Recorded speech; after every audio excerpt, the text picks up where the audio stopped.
This lecture, Environmental and Resource Economics, was delivered in August of 2007 in Auburn, Alabama, at the Ludwig von Mises Institute's Mises Summer University. Well, good morning, ladies and gentlemen. On the screen is a list of the main topics I'll be going into today, although I have to confess up front I may have to stop before we can finish the global warming and the free market, just for lack of time. Well, the theme of environmentalism is that continuing economic progress is both impossible and dangerous. It is allegedly impossible because of the impending exhaustion of natural resources. It is also allegedly dangerous to the extent that it is possible because of harm to the environment. In opposition to the theme of environmentalism, I'm going to begin by explaining what I consider to be two fundamental propositions concerning our subject, environmental and resource economics. First, for all practical purposes, there is no limit to the potential supply of natural resources. The same process by which man increases the supply of manufactured or processed goods, namely growing scientific and technological knowledge embodied in more and better capital goods, enables him also repeatedly, indeed regularly, to increase the supply of economically usable, accessible natural resources. Second, by their very nature, production and economic activity improve man's environment, not harm it, as the environmentalists claim. To understand why, for all practical purposes, there is no limit to the potential supply of natural resources, we must distinguish between two senses of the expression natural resources.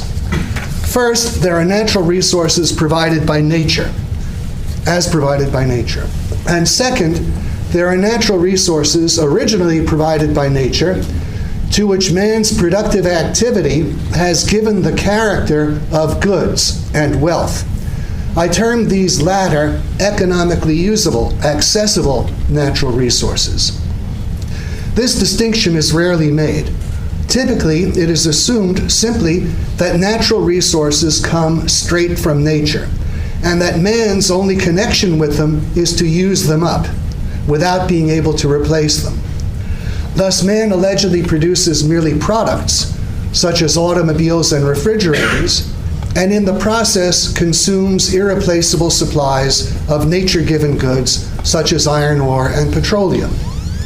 This, of course, is what the environmentalists and conservationists believe. It is on the basis of this belief that they urge us to, quote, reduce, reuse, recycle, and are convinced that whatever depends on mining operations of any kind cannot be sustained, for sooner or later the mines will give out. However, once we think in terms of the two senses of the expression natural resources, it becomes clear that the conventional view both radically overstates the contribution of nature to natural resources and also radically understates it, each, of course, in a different respect. The overstatement of nature's contribution consists of ignoring man's contribution to natural resources. For example, nature provides the chemical element iron, and it provides the chemical compound petroleum. However, it does not provide iron mines or oil wells, or even iron or petroleum in the form of goods. Before there can be such things as iron mines or oil wells, an enormous human contribution is required. First, man must discover uses for iron or petroleum that nature has provided. Only after such time is it possible for iron or petroleum to acquire the status of goods or wealth. For the thousands of generations of human beings who lived and died before the end of the Stone Age, and even for many generations thereafter, iron was not a good. It was not a good because not knowing its uses, people were not in a position to derive any actual good from it. The same is true of petroleum. It did not become a good until sometime around the middle of the 19th century, when it was discovered that petroleum could be used to make kerosene, which in turn could be used as fuel in lanterns. Only then were people in a position to derive any actual good from petroleum, and only then did petroleum become a good. Every natural resource that is a good, unless its benefit comes to us automatically, like that of atmospheric air and sunlight, without our having to perform labor or take conscious action of any kind in order to obtain its benefit. Apart from these cases, every good, its being a good, rests on a human contribution, no less than on nature's contribution. What nature provides is mere things. And we must recognize with Karl Menger, the founder of the Austrian school, that, quote, if a thing is to become a good, or in other words, if it is to acquire good's character, all four of the following prerequisites must be simultaneously present. 1, a human need. 2, such properties as render the thing capable of being brought into a causal relationship with a satisfaction of this need. 3, this is particularly important, human knowledge of this causal connection. And 4, also especially important, command of the thing sufficient to direct it to the satisfaction of the need. End quote. The quotation from Menger implies that besides the discovery of uses for it, there is a second requirement of a thing becoming a good that rests on man's contribution, and that is his final prerequisite, namely command of the thing sufficient to direct it to the satisfaction of the need. What this refers to is the fact that in order for any particular deposit of iron or petroleum or anything else to qualify as a good or wealth, not only must it specifically be discovered, but also man must establish a power of physical command over that specific deposit, sufficient for him to be able to get to the deposit, extract it, and then put its contents into a form and bring it to the locations where he is actually able to put it to its intended uses. However useful we now know it to be, the mere chemical element iron is not a good, at least not yet, insofar as it is located on Mars, or is found in the Earth's core, or under the middle of the ocean, or in some other presently inaccessible place. In fact, it would not be a good anytime soon, even after we establish the physical ability to send a rocket ship to Mars and have it return with some Martian iron ore. For an implication of Menger's view is that we must have command over the thing sufficient to enable us to use it gainfully. Sending perhaps a $100 billion rocket ship to fetch a few dollars worth of iron ore would not be a gainful process. Thus, taken in its context, iron on Mars would still not be a good, because getting it could not actually do us good. Exactly this point applies at present to deposits of shale oil. Shale deposits are not yet goods or wealth, even though we know that they contain oil and know what can be done with the oil and have the technology to extract oil from shale. The problem is the cost. However, if and when sufficiently more efficient methods of production were developed to make possible the gainful extraction of oil from shale, such deposits would thereupon achieve the status of economic goods and wealth, for they would then be able to do us actual good. The supply of economically usable, accessible petroleum, of course, would be dramatically increased. These points have major application looking back at recent economic history. The supply of economically usable, accessible iron ore has been dramatically increased over the last 2 centuries as man has increased his ability to dig deeper in more locations and to do so with less and less human labor and at lower and lower real cost. It has increased as man has improved his knowledge of nature and learned to break down different compounds more economically, such as becoming able to separate iron from sulfide compounds as well as oxide compounds, and to do so more economically. Similarly, the supply of economically usable, accessible petroleum has steadily increased as man has developed knowledge and produced the capital equipment that enable him to drill efficiently at greater and greater depths in more and more locations, and to work deposits previously impossible or too costly to work. One of the major accomplishments of Rockefeller and Standard Oil, for example, was to develop the process of petroleum cracking. This enabled oil deposits containing a high sulfur content to become workable and correspondingly increase the supply of usable, accessible petroleum. Well, so much for the overstatement of nature's contribution to natural resources and the corresponding understatement of man's contribution. Now let me turn to the respect in which nature's contribution to natural resources is itself understated. Nature, of course, does contribute the material stuff that is in all the mines and wells.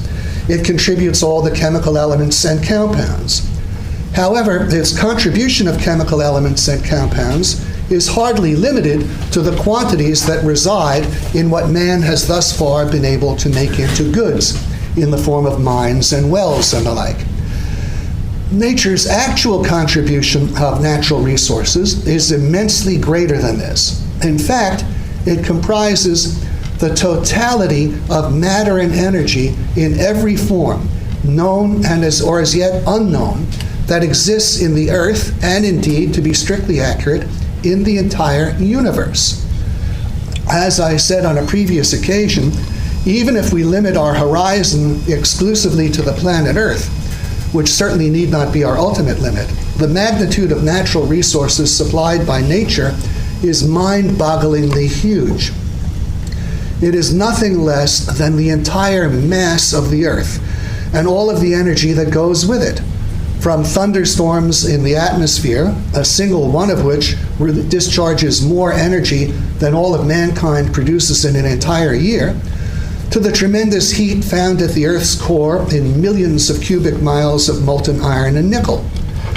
Yes, the natural resources provided by nature in the Earth alone extend from the upper limits of the Earth's atmosphere 4,000 miles straight down to its center. This enormity consists of solidly packed chemical elements. There is not 1 cubic centimeter of the Earth, either on its surface or anywhere below its surface, that is not some chemical element or other, or some combination of chemical elements. This is nature's contribution to the natural resources contained in this planet. It indicates the incredibly enormous extent of what is out there awaiting transformation by man into natural resources possessing goods character. A little elaboration may be helpful. As I've written, the Earth's core is composed mainly of iron and nickel. Millions, probably billions of cubic miles of iron and nickel. The oceans and atmosphere are composed of millions of cubic miles of oxygen, hydrogen, nitrogen, and carbon, and of lesser but still enormous quantities of practically every other element. Even the sands of the Sahara Desert are composed of nothing but various compounds of silicon, carbon, oxygen, hydrogen, aluminum, iron, and so on, all of them having who knows what potential uses that science may someday unlock. Nor is there a single element that does not exist in the Earth in millions of times larger quantities than has ever been mined. Aluminum is found in some quantity practically everywhere. There are immense quantities, even of the very rarest elements, such as gold and platinum, to be found floating in trace amounts throughout the oceans, for example. The key to understanding the subject of natural resources is to realize that at any given time, the supply of economically usable, accessible natural resources is never more than a very tiny fraction of the supply of natural resources supplied by nature, and that the fraction is capable of progressive enlargement for an indefinitely long period of time, while all the while remaining infinitesimally small in comparison to what is out there in nature. the fraction is enlarged on the same basis as man's ability to produce goods in general is enlarged, namely scientific and technological progress and saving and capital accumulation.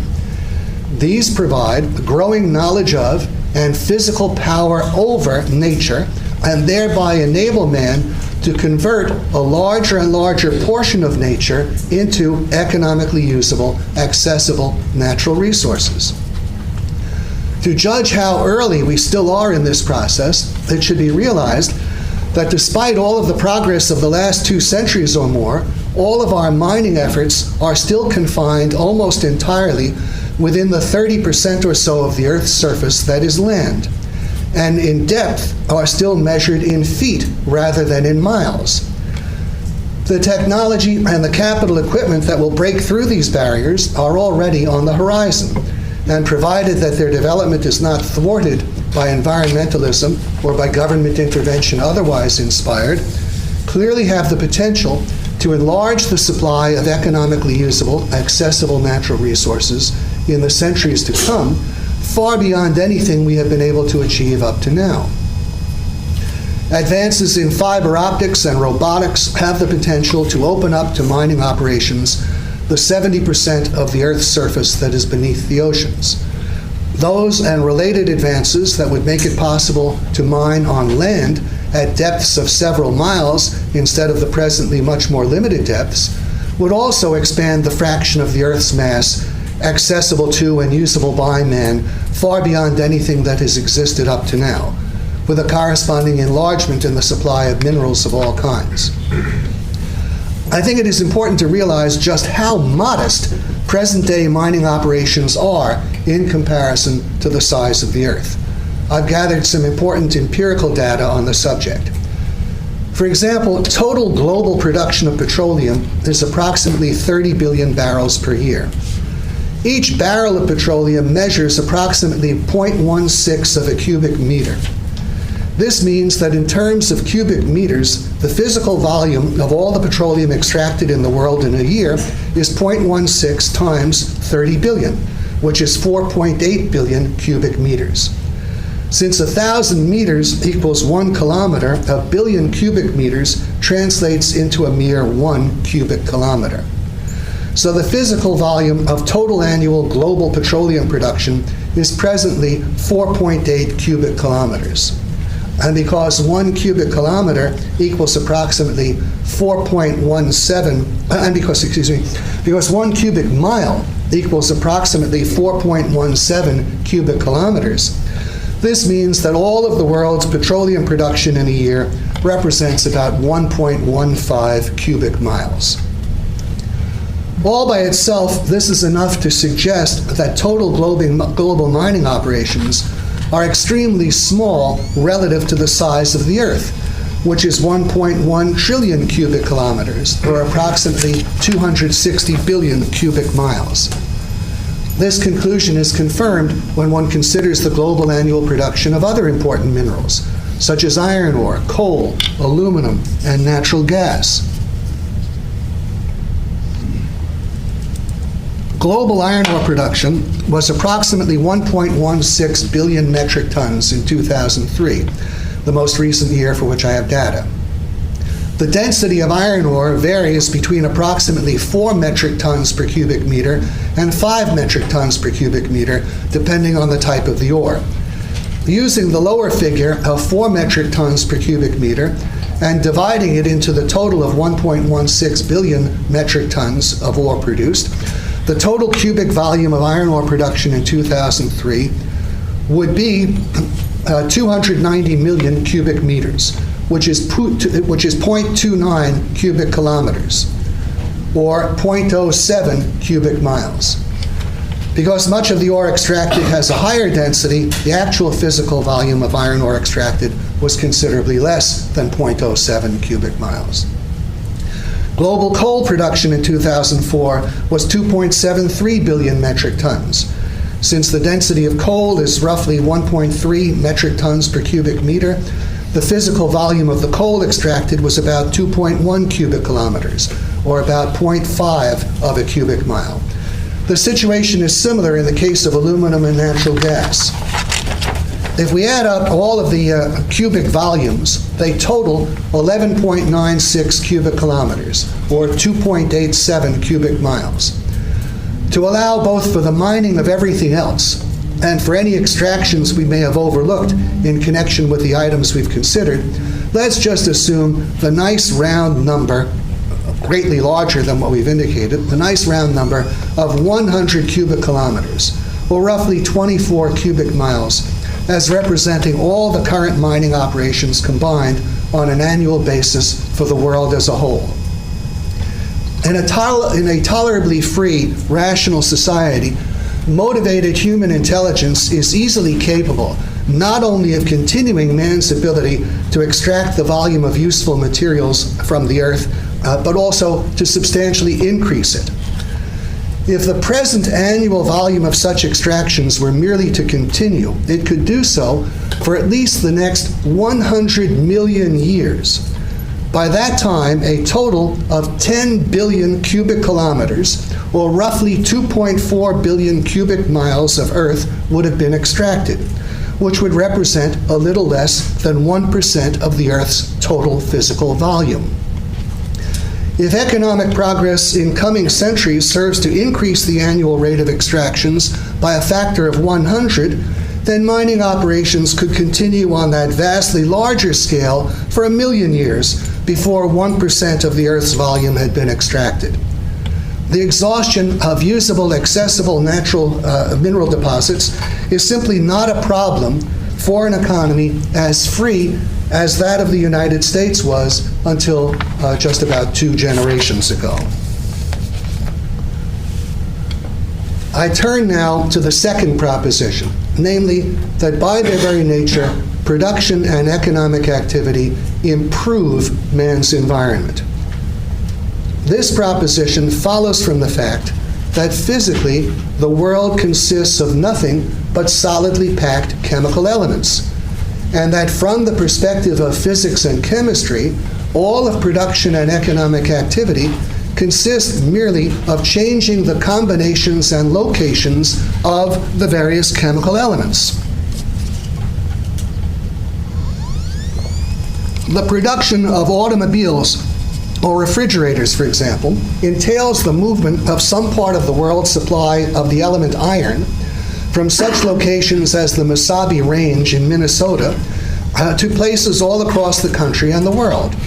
In the process, the iron is broken out of combination with certain other chemical elements, such as oxygen or sulfur, and put into combination with different chemical elements, such as chrome or nickel. The overall quantity of each of the elements in the world remains exactly the same as before. The only difference is the relationship of the chemical elements to human life and well-being, which is obviously vastly improved by man's productive activity. Iron buried in the hillsides of Minnesota is useless, but changed by human productive activity to take the form of automobiles, refrigerators, bridges, and skyscrapers, and countless other products, it is of immense utility. Similarly, man's productive activity moves some part of the world's uranium and the elements constituting the world's coal, oil, and natural gas from the locations in which nature has placed them, and with some changes in composition, relocates them in power plants and fuel tanks, thereby enabling them to release energy to heat and light homes, power industrial machinery, automobiles, airplanes, ships, and railroad trains, and in countless other ways serve human life. These examples capture the essential nature of productive activity, its fundamental purpose and regular consequence is nothing other than the improving of the relationship of the nature-given chemical elements to human life and well-being. That's the inherent nature of production and economic activity, to improve the relationship between the various chemical elements and compounds that nature provides and human life and well-being. When one stops to consider that man's physical environment consists of nothing but chemical elements and their actions, and that productive activity serves by its nature to improve the relationship of those elements to human life and well-being, It follows that productive activity, by its nature, serves to improve man's environment. And that fact, indeed, is present in the common recognition that the central concern of economic activity is precisely with the improvement in the external material conditions of human life, which again is nothing other than man's environment. If you're concerned with the improvement of your external material conditions, those external material conditions are all the various chemical elements and their actions that exist in nature, and that's what our economic activity improves. Economic and productive activity improve man's environment in every respect.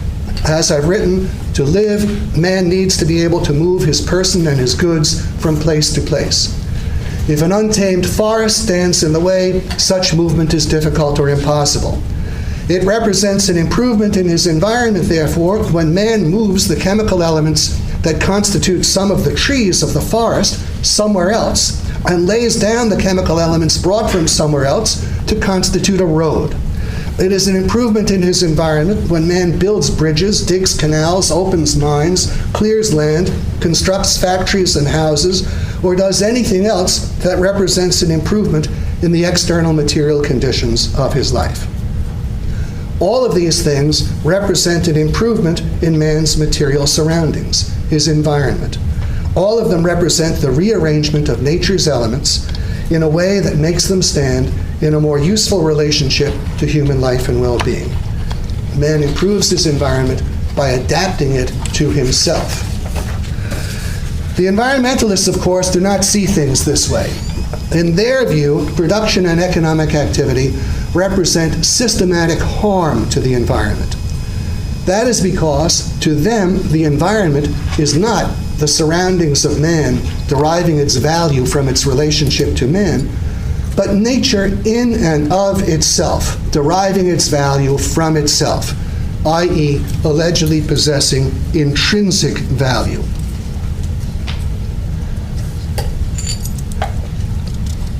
To see this point clearly, consider the following example. 30 years ago, the land under the house I live in Southern California, was empty desert.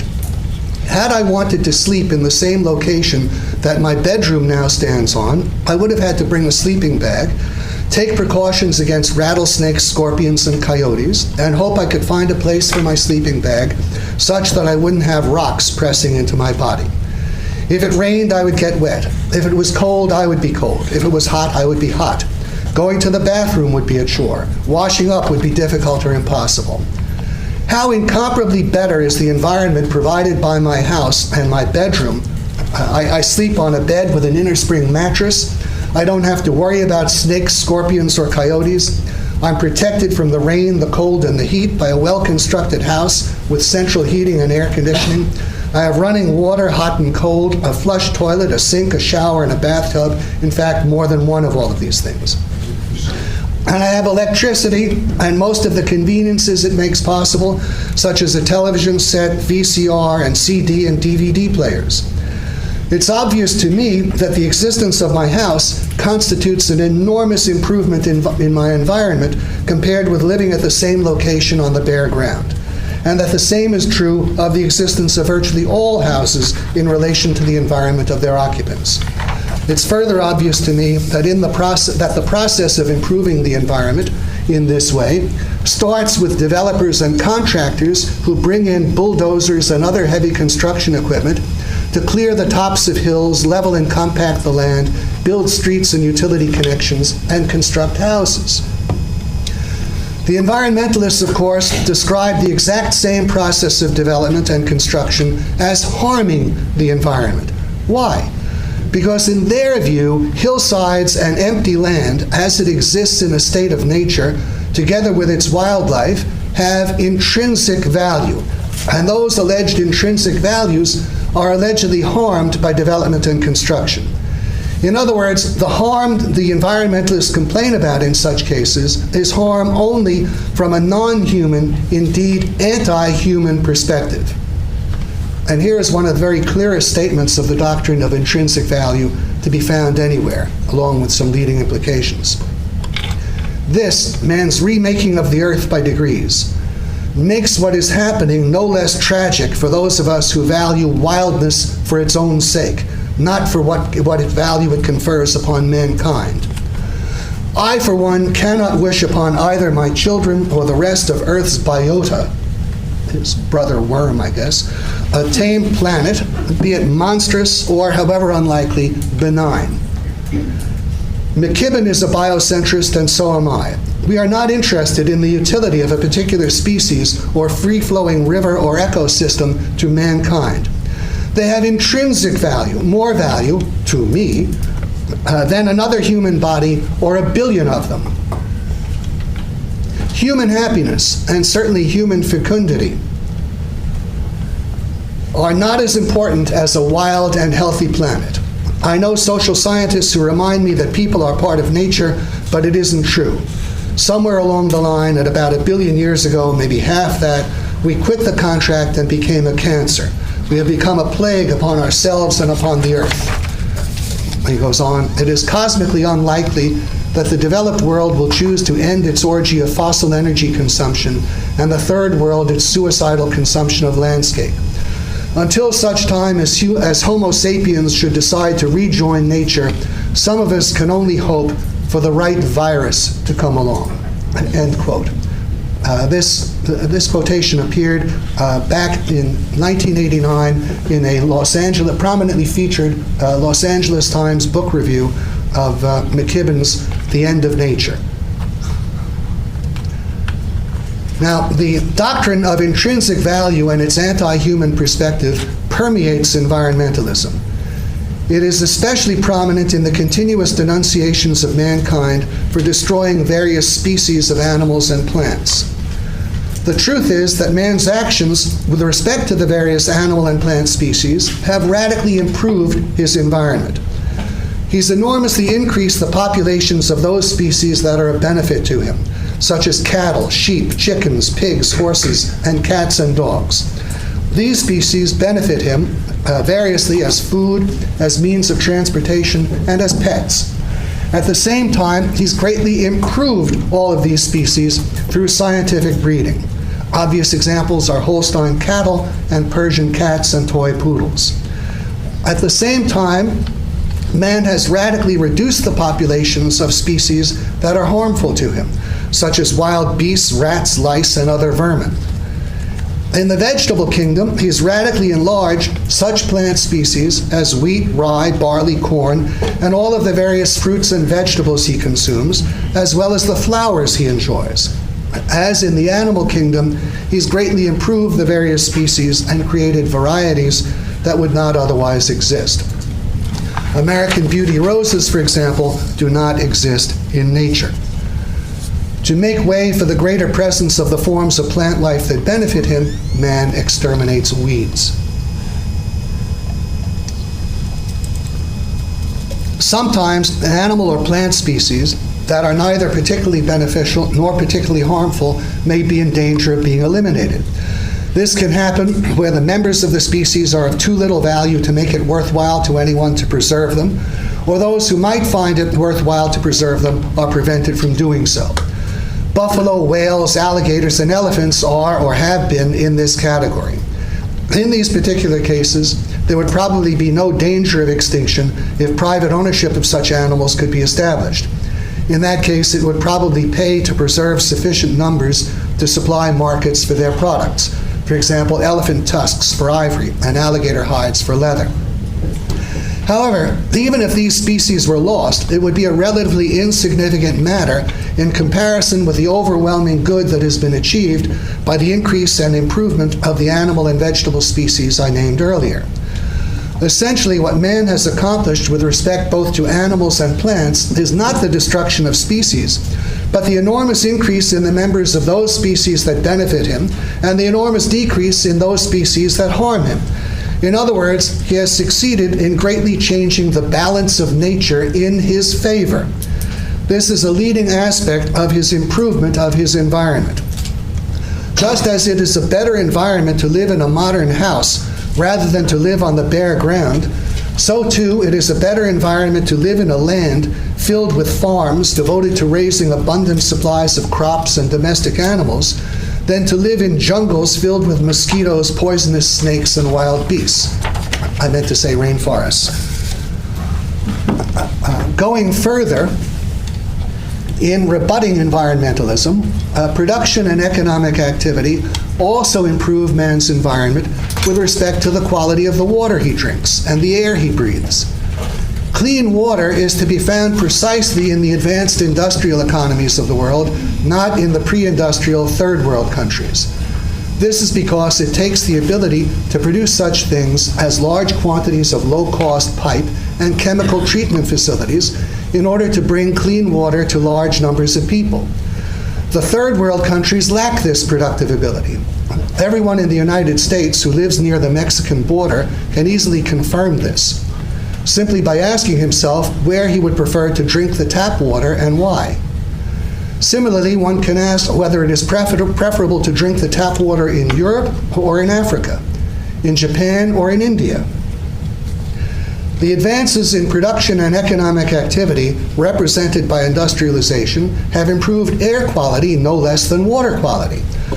The replacement of the horse by the automobile made it possible to avoid the stench and health hazards formerly created every day in towns and cities by large numbers of horses urinating and defecating in the streets. The emissions of automobiles at their worst is a great improvement over the emissions of horses. Modern central heating, air conditioning, and ventilation systems represent enormous improvements in indoor air quality. So too do modern stoves powered by electricity or natural gas instead of wood. They make it possible to avoid chronic eye irritations that often result in blindness, a phenomenon that is a commonplace in third world countries. Industrialization is also what has made possible modern sewage systems and an end to the use of city streets as sewers. Thus, in every respect, production and economic activity are the source of enormous improvement in man's environment. Environmentalism claims the opposite only because its standard of value is not man and his well-being, but the alleged intrinsic value of nature in and of itself, undisturbed by man. By that standard, all the changes in nature that are necessary to benefit man, and thus in fact improve his environment, are regarded as harm to the environment. I want to discuss the nature of environmentalism and its goals. Environmentalism's starting point is the doctrine of intrinsic value, the intrinsic value of nature, which, as I've said, is the doctrine that nature is valuable in and of itself. In the Western world, this doctrine goes back as far as St. Francis of Assisi, who believed in the equality of all living creatures, man, cattle, birds, fish, and reptiles. The premise of nature's intrinsic value does not stop with the animal kingdom or even the animal and vegetable kingdoms. It extends to to an alleged intrinsic value of forests, rivers, canyons, and hillsides, to everything and anything that is not man. As I wrote in Capitalism, the idea of nature's intrinsic value inexorably implies a desire to destroy man and his works, because it implies a perception of man as the systematic destroyer of the good, and thus as the systematic doer of evil. Just as man perceives coyotes, wolves, and rattlesnakes as evil because they regularly destroy the cattle and sheep he values as sources of food and clothing, so on the premise of nature's intrinsic value, the environmentalists view man as evil, because in the pursuit of his well-being, man systematically destroys the wildlife, jungles, and rock formations that the environmentalists hold to be intrinsically valuable. Indeed, from the perspective of the alleged intrinsic values of nature, the degree of man's alleged destructiveness and evil is directly in proportion to his loyalty to his essential nature. Man is the rational being. It is his application of his reason in the form of science, technology, and an industrial civilization that enables him to act on nature on the enormous scale on which he now does. Thus, it is his possession and use of reason manifested in his technology and industry for which he is hated. Indeed, the doctrine of intrinsic value implies that man is to regard himself as profaning the sacredness of nature by virtue of his very existence. Because with every breath he draws and every step he takes, he cannot help but disturb something or other of alleged intrinsic value. Thus, if man is not to extinguish his existence altogether, he is obliged by the doctrine of intrinsic value to minimize his existence by minimizing his impact on the rest of the world, and to feel guilty for every action he takes in support of his existence. It is on this basis that the environmental movement now urges mankind to destroy industrial civilization by means of radically reducing global emissions of carbon dioxide. In 1990, the UN's Intergovernmental Panel on Climate Change called for an immediate 60% global reduction in carbon dioxide emissions. Last year, Britain's Stern Review called for a reduction of 25% by the year 2050 and an ultimate reduction of more than 80%. Sir Nicholas Stern and the rest of the environmental movement pretend that the loss of fossil fuels will somehow be made good by the increased use of wind and solar power and by technologies as yet undiscovered. Of course, while expanded production of atomic power might be capable of becoming a significant replacement for fossil fuels, the bulk of the environmental movement is even more opposed to atomic power than it is to the use of fossil fuels, for it regards atomic power as the death ray. Indeed, the environmental movement has increasingly come to oppose even the construction of dams to make possible the generation of hydroelectric power. This is because the dams allegedly interfere with the migration of fish, and therefore should not only not be built, but should be destroyed where they have been built. The Stern Review nevertheless claims that the cost of making up for the loss of fossil fuels will amount to a mere 1% of annual GDP per year.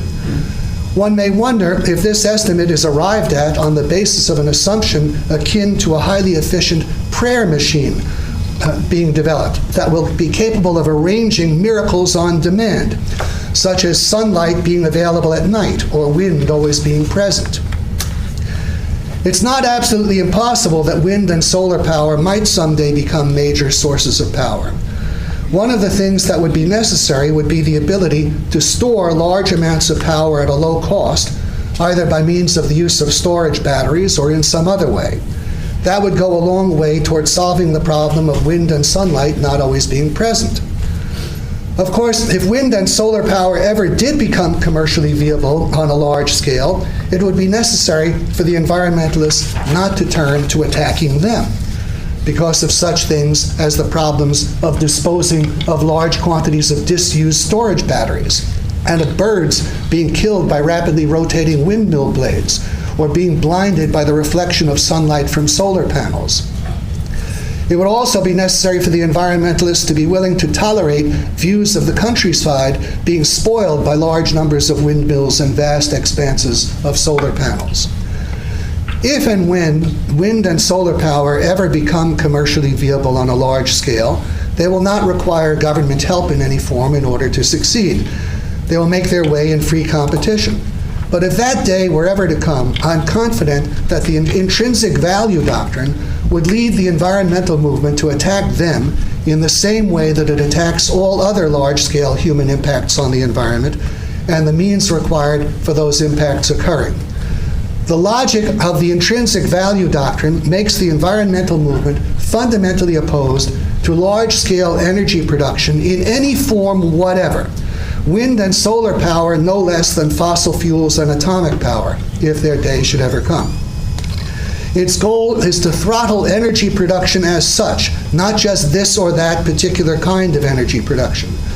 This is because the availability of energy on a large scale in any form is what makes possible impacts on nature on a large scale, and thus the destruction of the alleged intrinsic values of nature on a large scale. Today, environmentalism's opposition to fossil fuels is closely tied to fears of global warming, which it is claimed is caused by the carbon dioxide emissions resulting from the burning of fossil fuels. Yet environmentalism was opposed to fossil fuels well before it embraced the doctrine of global warming. It opposed them back in the 1960s, a period in which global cooling was considered more likely than global warming. Its opposition to atomic power and hydroelectricity, of course, also has nothing to do with fears of global warming. The actual issue is energy production as such. The goal of environmentalism is to throttle energy production. Thus, as I say, if and when wind or solar power became commercially viable sources of energy on a large scale, the environmental movement would almost certainly turn to denouncing them along with fossil fuels, atomic power, and hydroelectric power. Thus, the situation is that wind and solar power are very unlikely to become major sources of energy production in the first place, at least in the foreseeable future, and that if they somehow did manage to become capable of being major sources of energy production, they would themselves be denounced and their development largely prevented. This means that we can take the environmental movement's demands for reductions in carbon dioxide emissions as tantamount to demands for reductions in energy production as such. Now, it's important to understand the extent of the reductions in energy production implied by the demands for reductions in carbon dioxide emissions made in the Stern Review and by the United Nations Intergovernmental Panel. Let me start with a 25% reduction in global carbon dioxide emissions urged by the Stern Review by the year 2050. Its application across the world would imply a 25% reduction in carbon dioxide emissions here in the United States by that year. Yet the population of the United States by 2050 is expected to approximate 400 million people. Since the U.S. population is currently around 300 million people, this means that 4/3 of the present population of the U.S. would be expected to generate only 3/4 of present carbon dioxide emissions. Well, 3/4 divided by 4/3 is 9/16, or 56.25%. That would be the projected per capita level of carbon dioxide emissions in the United States in 2050, a reduction of 43.75% from today's level. If the reduction in global carbon dioxide emissions is to be 60% rather than 25%, with the same increase in population, the reduction in per capita emissions in the U.S. would be to a level found by dividing 40%, the emissions remaining after the 60% reduction, by 4/3. Since division by 4/3 is always multiplication by 3/4, the per capita reduction would be to a level of 30% of today's emissions instead of 56.25%. The per capita reduction in emissions in the U.S. would be 70% rather than 43.75%. But there is yet a further major reduction in U.S. per capita carbon dioxide emissions to contend with. And that is that while global emissions will be reduced by 25% or 60%, emissions in China, India, and the rest of the so-called third world will be allowed to go on increasing, presumably until there is equality in per capita emissions across the world. At present, even though it has only 5% of the world's population, the U.S. consumes 25% of the world's energy and is responsible for approximately 25% of the world's carbon dioxide emissions. Assuming the U.S. population to remain 5% of the world's population, the achievement of global equality per capita in carbon dioxide emissions would require a reduction in U.S. energy consumption from its present 25% to 5%, corresponding to the size of its population. But this implies a further reduction of 80% in per capita emissions in the U.S. This is because 5% divided by 25% that we presently have is only 20%. A fall from where we are to 20% of where we are is a fall of 80%. Well, this further decline of 80% in per capita carbon dioxide emissions would apply to the already very substantial percentage declines calculated earlier. Thus, with a rollback of 25% in global emissions, the decline in the U.S. would be to 20% of 56.25%. That's 11.25%. This, of course, would be an 88.75% reduction in per capita U.S. Carbon dioxide emissions. With a rollback of 60% in global emissions, the decline in the U.S. would be to 20% of 30%, i.e. to 6%. This would be a 94% reduction in per capita U.S. carbon dioxide emissions. Now, lest anyone here think that no one is actually advocating the kind of extreme reduction in CO2 emissions and energy production for the U.S. that I've just described, he should be sure to read Al Gore's July 1st New York Times op-ed piece called Moving Beyond Kyoto. There, Gore says, quote, "We should demand that the United States join an international treaty within the next 2 years that cuts global warming pollution by 90% in developed countries."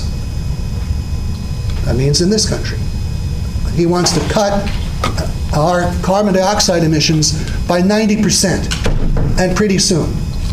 And meanwhile, he's playing a bait and switch game with these concerts. He has shills like Cameron Diaz telling people that what's involved is, well, she turns the shower off when she shaves her legs. That's her contribution to fighting global warming. And they're also advocating that we must sign this international treaty that will cut carbon dioxide emissions by 90%. So they're playing a game, I have to say, with a lot of drugged out people who can't comprehend what they're being told. Well, whether the per capita reduction in carbon dioxide emissions is to 6%, to 10%, as Gore would like, or 11.25%, whether or not a few percentage points of reduction can be avoided by virtue of obtaining additional power from other sources, the clear implication is economic devastation. It's devastation in the production and use of energy, and devastation in the production of everything that depends on energy, which is virtually everything, period. Such devastation and impoverishment is the actual goal of environmentalism, not rescuing the planet from global warming. If global warming were in fact a problem, the last thing that would be needed to solve it would be the willful destruction of the world's energy base. Energy use is the means by which modern man copes with the problems created by his environment. It is what enables him to accomplish with his meager muscular endowment the amazing productive results he does accomplish, and increasingly nowadays with little more physical effort than the pressing of buttons, the pulling of levers, or the turning of dials. To decimate his supply of energy as the means of better enabling him to cope with his environment makes about as much sense as amputating his right arm as the means of coping with his environment. At the risk of shocking anyone who may have been so influenced by environmentalist propaganda as to have lost the ability to see the obvious, one important use for energy that will become substantially greater if the world is to go through a period of warming is that required to provide air conditioning and refrigeration. More air conditioners will be needed, and the air conditioners will need to run more often. More refrigerators, more refrigerated trucks, ships, freight cars, and warehouses will be necessary. I know that the environmentalists and their dupes must hear such words as blasphemy.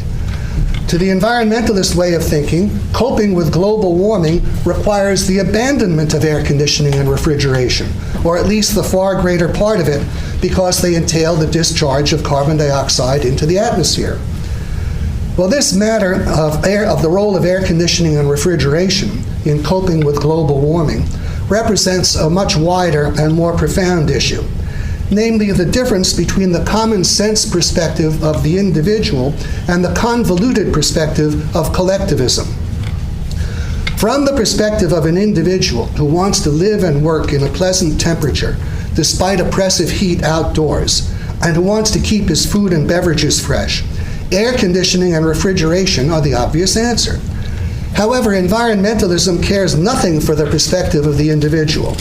Its perspective is that of the human race as a whole, and not only the totality of the members of the human race now living, but that of the totality of the human race extending into the indefinite future, i.e. that of children, grandchildren, and great-grandchildren as yet unborn, as well as the generations to follow them. It demands that the living sacrifice the comfort and healthfulness of air conditioning, refrigeration, automobiles, electrical appliances, everything and anything that depends on man-made power, for the alleged sake of people who will not be alive until the next 100 to 1,000 years. Indeed, according to the Stern Review, if governments do nothing to interfere, the projected rise in temperature by the end of this century, quote, may exceed 2 to 3 degrees centigrade. end quote. Now, this is certainly a rise that people could live with. It is only the next century in which, quote, 5 to 6 degrees centigrade warming is a real possibility, end quote, according to the Stern Review. Such an increase, too, if it actually came to pass, would be within mankind's means of coping. And note, incidentally, these temperature increases are increases above pre-industrial levels, not present or future levels. We've supposedly already had an increase of 0.5 degree centigrade. Beyond that, the Stern Review is content with asserting that, quote, there is some evidence of small but significant risks of temperature rises even above this range. Such temperature increases would take us into territory unknown to human experience and involve radical changes in the world around us, end quote. Thus, we are being asked to sacrifice modern industrial civilization on the basis of a projected warming above present temperatures on the order of 1.5 to 2.5 degrees centigrade this century, followed by, quote, a real possibility, end quote, of 4.5 to 5.5 degrees centigrade in the next century, coupled with, quote, some evidence of small but significant risks, end quote, in the still more remote future of further temperature increases. Industrial civilization is to be sacrificed in the name of a projected rise added to a real possibility, added to some small but significant risks.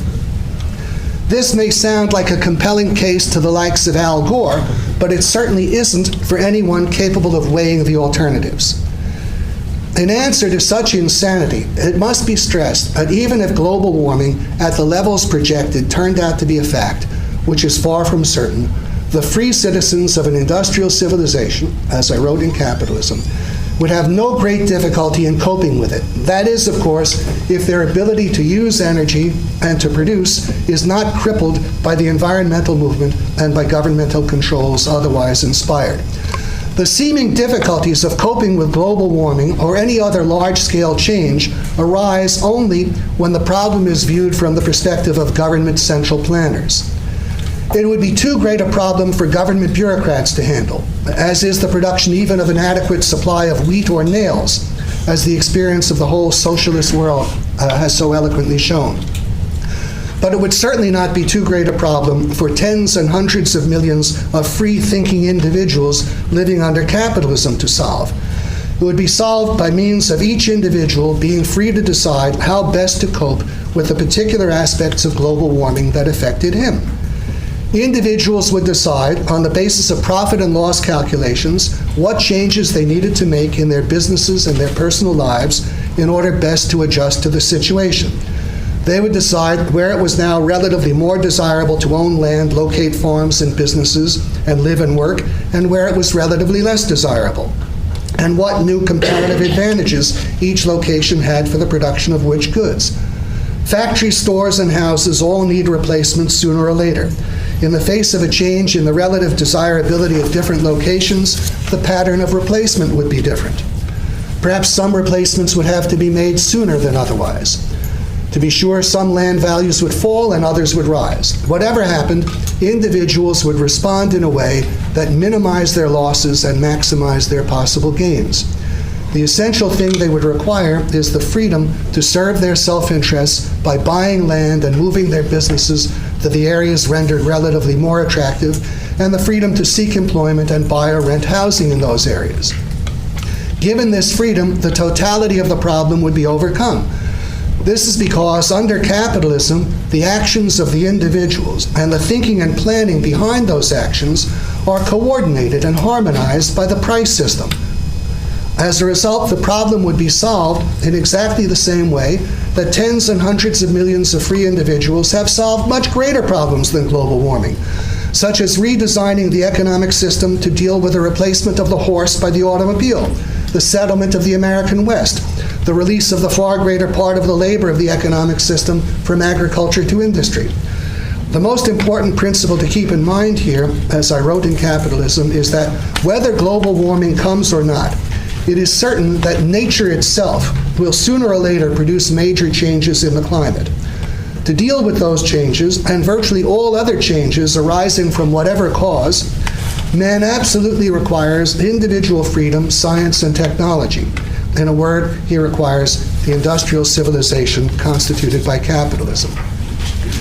This is the system that is required for living and coping with nature, not one in which governments conscript the entire population of the world into a collective mass compelled to achieve some global goal, whether the building of socialism or the reduction of carbon dioxide emissions.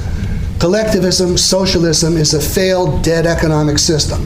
Environmentalism and its hysteria over global warming is its intellectual death rattle. Thank you.